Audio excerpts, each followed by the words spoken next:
बच्चों, अब हम इन प्रश्नों पर चर्चा करने वाले हैं। ये देखिए, ये जो प्रश्न है ना, अ से लेकर ऊ तक, ये सभी प्रश्न के बारे में हम जानकारी प्राप्त करेंगे। लेकिन उससे पहले जो है, ये जो सारे प्रश्न हैं, ये किस आकृति पर आधारित है? तो ऊपर जो आपको आकृति दिखाई दे रही है, ये प्रतिवर्ती क्रिया से रिलेटेड, इसी आकृति पर ये सभी प्रश्न आधारित है। तो आकृति के ऊपर इन प्रश्न उत्तर की चर्चा करने से पहले मैं आपको इस आकृति के जो क्रमांक दिए गए हैं, देखिए आपको क्रमांक दिखलाई दे रहे होंगे। जैसे कि यहाँ पर देखो 1 दिख रहा है, 2 दिख रहा है, इस तरह से आपको लगातार 7 क्रमांक तक क्रमांक दिखलाई दे रहे हैं। तो सबसे पहले हम जानेंगे कि हर भाग के नाम क्या है। हर भाग के नाम क्या है? तो यहाँ पर जो नंबर 1 है, नंबर 2, ये दो आपको जो संख्याएं दिखलाई पड़ रही हैं, ये फिंगर्स के ऊपर यहाँ पर नंबरिंग की गई है। तो यहाँ पर इसको हम कहेंगे स्पर्श इंद्रिय। स्पर्श इंद्रिय क्यों कहेंगे? क्योंकि यही इंद्रिय है जो आग को छू रही है और जिसकी वजह से ये सारा एक्शन जो है, यानी रिफ्लेक्स एक्शन जो है, ये होने वाला है। इसीलिए हम इसे का नाम देंगे स्पर्श इंद्रिय का। इसके बाद जो आपको नंबर 3 पर दिखलाई दे रही है, ये ग्रीन कलर की जो तंत्रिका यहाँ से होती हुई जा रही है, ये इसको क्रमांक मिला है नंबर 3 और इसका नाम है संवेदी तंत्रिका। और इस संवेदी तंत्रिका के बगल में आपको और एक तंत्रिका दिखलाई दे रही है, जिसे हम कहेंगे प्रेरक तंत्रिका। तो ये इसको क्या नंबर मिला है बच्चों? क्रमांक जो इसको प्राप्त हुआ है 6 क्रमांक। तो 6 क्रमांक वाली जो तंत्रिका आपको दिख रही है, इसे हम कहेंगे प्रेरक तंत्रिका। और जो क्रमांक 3 पर जो तंत्रिका दिख रही है, इसे हम कहेंगे संवेदी तंत्रिका। इसके बाद अब बचता है 4, 5 और 7। तो जो क्रमांक 4 जो आपको दिखलाई दे रहा है, वो किसके लिए है? यहाँ पर देखिए रेड कलर की एक और तंत्रिका दिखलाई गई है। तो ये जो तंत्रिका होती है, जो प्रेरक और क्या कहते हैं, संवेदी तंत्रिका, दोनों के कनेक्शन पॉइंट पर स्थित है सहयोगी तंत्रिका।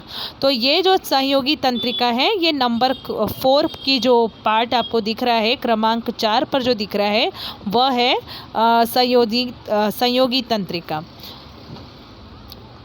इसके बाद हम बात करेंगे क्रमांक 5 की। तो क्रमांक 5 पर है मेरु रज्जु, यानी कि स्पाइनल कॉर्ड का हिस्सा दिख रहा है। देखिए ये क्रमांक 5 है। तो ये जो है, ये स्पाइनल कॉर्ड का हिस्सा है, ये पूरा स्पाइनल कॉर्ड नहीं है, ये केवल आपको एक छोटा सा हिस्सा दिखाई दे रहा है। तो इस तरह से आपको पिक्चर समझना है। तो मैं आगे आपको प्रश्न उत्तर समझाऊंगी। फिर से बता दूं, 1 और 2 क्या है? स्पर्शेंद्रिय है।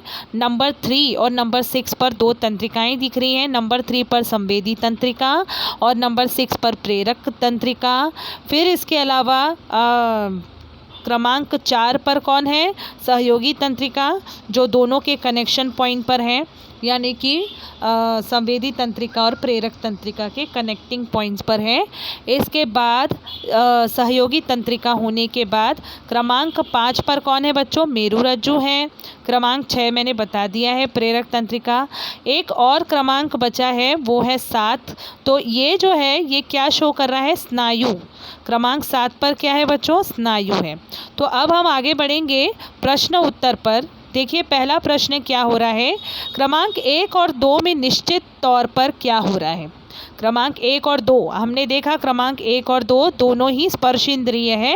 तो वहाँ पर निश्चित तौर पर क्या हो रहा है?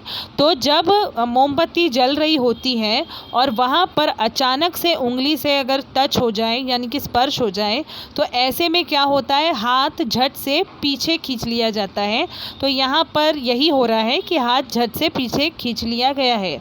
और ऐसा क्यों हुआ है? क्यों? उंगली के ऊपर क्या होती है बच्चों? त्वचा होती है। और त्वचा में कौन सी तंत्रिका मौजूद होती है?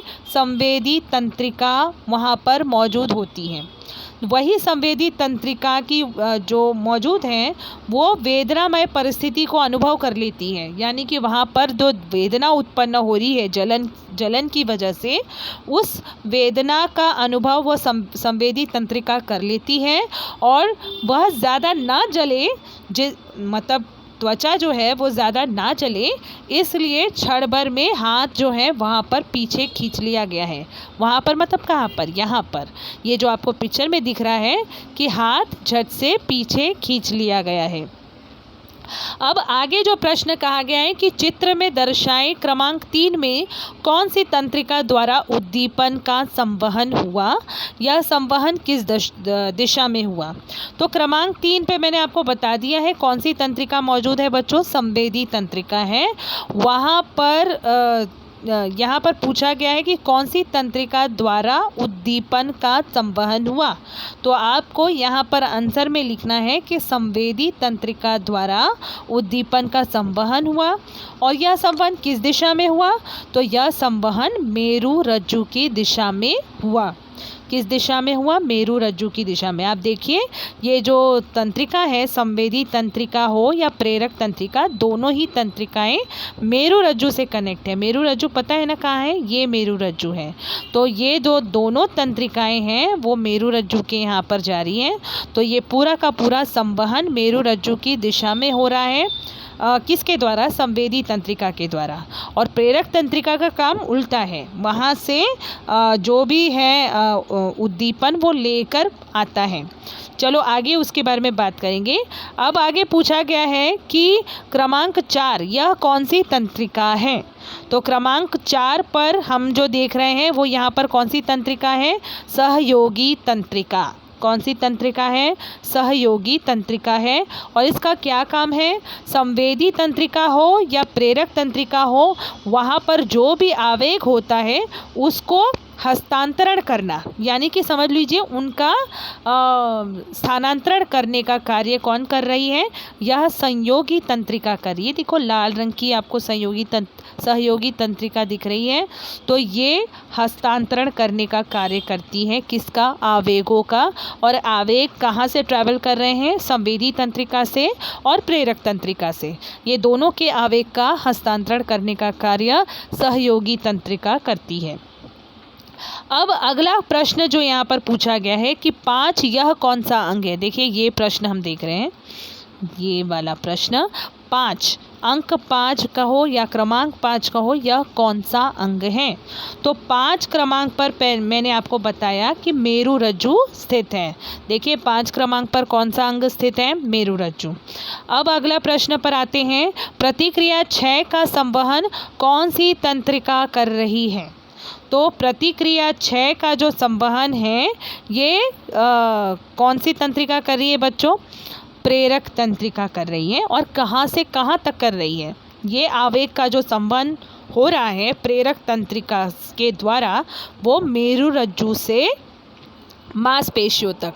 संवेदी तंत्रिका ने जो आवेग कैच किए हैं वो कहाँ से कैच किए हैं? यहाँ से, मतलब मसल से वो आवेगों को लेकर गई कहाँ तक? मेरु रज्जु तक। और प्रेरक तंत्रिका ने उल्टा काम किया है, मेरु रज्जु से आवेग पहुँचाए हैं स्नायुओं तक। तो इस तरह से कार्य होता है। अब प्रतिक्रिया 7, अगला प्रश्न देखिए, प्रतिक्रिया 7 निश्चित तौर पर कहाँ तक पहुँची है और इससे क्या हुआ है। तो प्रतिक्रिया जो 7 है, ये देखिए प्रतिक्रिया 7 आपको क्रमांक दिख रहा होगा यहाँ पर, क्रमांक 7। तो प्रतिक्रिया 7 जो है ये कहाँ तक पहुँची है? मांसपेशियों तक पहुँची है। और मांसपेशियों तक जब ये आवेग पहुँचता है मेरु रज्जु से, मांसपेशियों तक आवेग पहुँचने के बाद मांसपेशियों में आकुंचन होता है, यानी कि वो मांसपेशियाँ संकुचित होती है, कॉन्ट्रैक्ट होती हैं, और जिस वजह से हाथ जो है वो झट से पीछे खींच लिया जाता है। तो ये है प्रतिक्रिया 7 का कार्य। तो इस तरह से हमने ये सभी प्रश्नों के उत्तर देखे हैं। आप सभी को समझ में आया ना? कुछ भी है तो आप मुझसे पूछ सकते हैं।